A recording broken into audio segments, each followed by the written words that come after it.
આપ જોઈ રહ્યા છો સ્પાર્ક ટુડે ન્યૂઝ। અમરેલી તાલુકાના ચાંદગઢ ગામે લીલિયા વન વિભાગના ટ્રેકર્સ પર સિંહણના હુમલાને મામલે વધુ અપડેટ સામે આવી છે। લીલિયા રેન્જના ટ્રેકરને ઈજા કરનાર સિંહણ ચાંદગઢ ગામમાં ઘૂસી જતા ગ્રામજનોમાં ફફડાટ જોવા મળી છે। ચાંદગઢ ગામે ગઈકાલે વન વિભાગના ટ્રેકર પર હુમલો કરનાર સિંહણ પાંજરે પુરાય છે।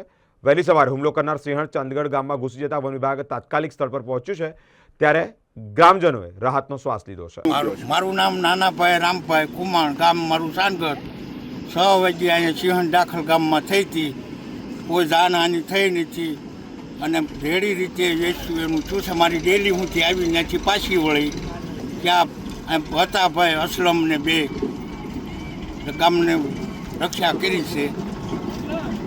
અત્યારે સિંહણને લઈ ગયા છું। હા, આજે લઈ ગયા એને ભરીને ફોન કર્યા પછી બે કલાકે ગાડી। મારું નામ ભૂપતભાઈ રામભાઈ વરુ, ગામ છાનગઢ।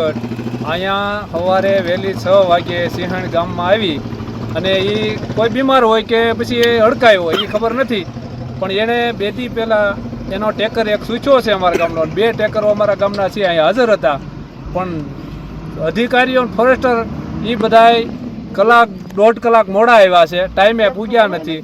અને પછી એ એમ કે ગામને આઘા વયા હતા, નામ વયા હતા, ગામમાં ઘરી હસોડા કોકને ખાઈ ગયો તો ક્યાં હતા? મંદિર સુધી તો ગઈ, રામજી મંદિર લગી તો આવ્યા હતા। હું અચાનક કેવી દઉં એ એમ કે છે કે અમારી જવાબદારી હોય, તમે વયા જાઓ। 1.5 કલાક પહેલા કોઈ હતું નહીં તો એ ક્યાં ગયા હતા? એટલે આને છે ને ક્યાંય પણ આ સ્થળાંતર કરાવે અને અમારા ગામમાં કોઈને ખેતર પાદર જવાતું નથી, રાતનું નીકળાતું નથી।